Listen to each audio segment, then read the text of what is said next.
So we come now to our practical work, looking at the actual treatments. Now don't forget, the important thing is, first of all, you differentiated what kind of sciatica you're dealing with.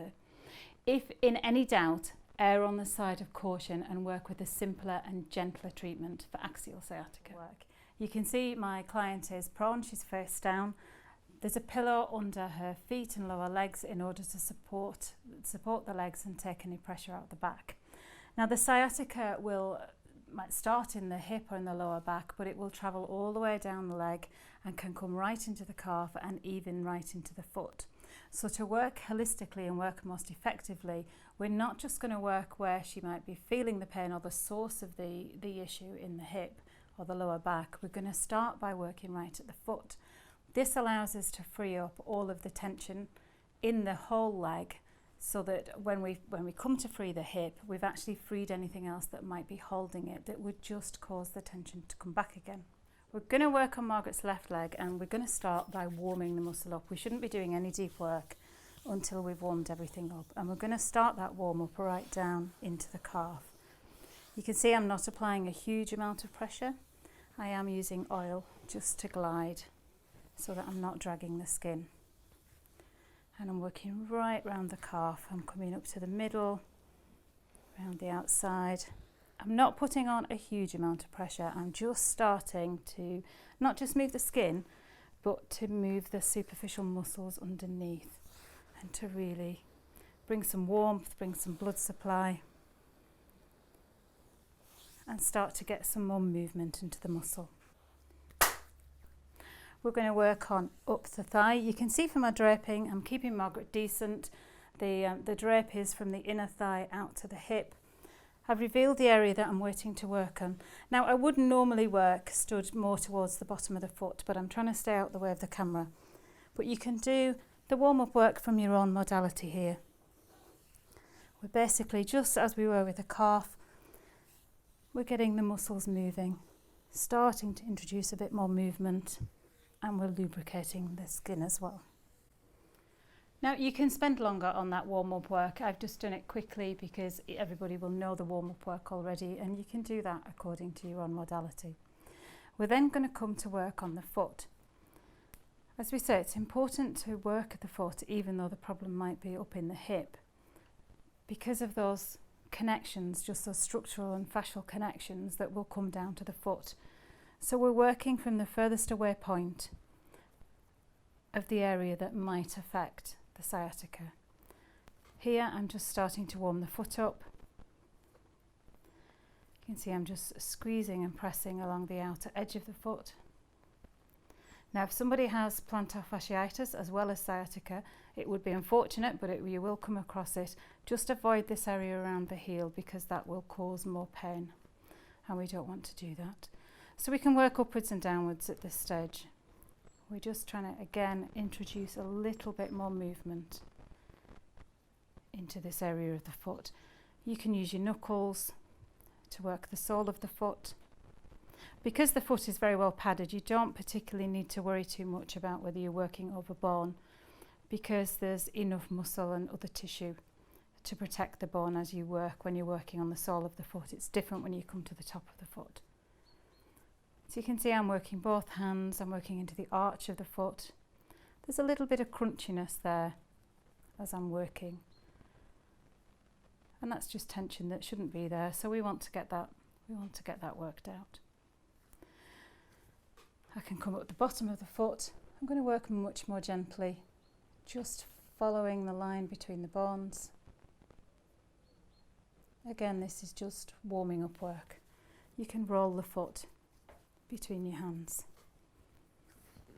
We're just trying to get a bit more flexibility, a bit more movement into the foot.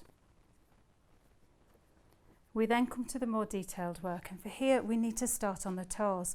Now there's not a lot of musculature in the toes, but you have got all those fascial connections and other soft tissue connections. And so you can see here I'm rolling the toes between my fingers. Now again, if this isn't part of your modality, there is a separate training video on this, on the detailed foot massage, and that will show you all of these techniques in much more detail. But you can see here what I'm doing. I'm working up the outside of each toe, on all sections of the toe. I'm just rolling the toe between my fingers. Now this might be a little bit uncomfortable for your client, but it shouldn't have them wanting to climb off the table. Get feedback from your client as to how you go. I've worked with Margaret many times, so I can tell from her body language when something is more challenging. She will just breathe more deeply. If it's a new client that you're working with, just keep checking in. Is this pressure okay? How deep is this working? You're not just working at a superficial level here. You should be getting in. Not to say that there almost should be some uncomfortableness. So there may be a little discomfort for your client, but unless they're a very experienced client and they're really wanting you to get in there, we're not looking really to be creating massive discomfort. We're just wanting to get everything moving. You can check the mobility of each toe just with little circles. You can always stretch the toe out just using a towel for the grip, because I've got oil on my hands from the warm-up. Just pulling the toe, pressing onto this knuckle here. It doesn't really matter if it clicks or not. That's not the purpose of the treatment. You're just creating a little bit more space within those joints and keeping everything moving. You can see I can use the side of my hand for this side footwork. I can use the heel of my hand. I can use my thumbs. If you're used to using massage tools, you can use massage tools here. Just here, there's a little bit more resistance in this part of the foot than there is below. So that means there's more tension there. That means I need to give it a little bit more attention. And you can see I'm doing that just by rolling over it. And then as you roll over it, that extra tension goes and you can move on. You can get a little bit deeper into the sole of the foot by using your knuckles. Again, we shouldn't be causing a lot of discomfort, but your client should be able to feel it. It's not fall asleep, gentle relaxation massage. This is getting in to try and resolve that problem, because they probably haven't slept very well with this sciatica. They're probably having difficulties going about some everyday tasks. So we want to get in and we want to address it. You can see I've come up to the heel. Here I'm being a little more focused and I'm just using finger trip. I'm working all of that area underneath the ankle around the heel. And again, you might find little bits of resistance. All I'm doing is pressing and circling. You'll find that some areas move very freely and other areas are more resistant. It's those more resistant areas that you're looking to address, because that's where the tension is. I'm going to do the same on this side. You may not be able to see this in as much detail because of camera angles, but effectively I'm doing the same on this side that I've just done on the other side. We're going to raise the foot a little.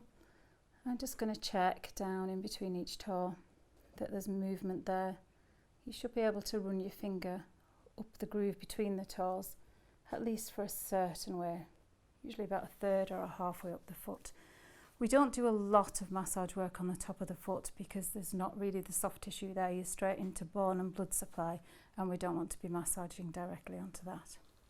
So having worked the foot and the heel, we're going to then check that the movement of the ankle is correct.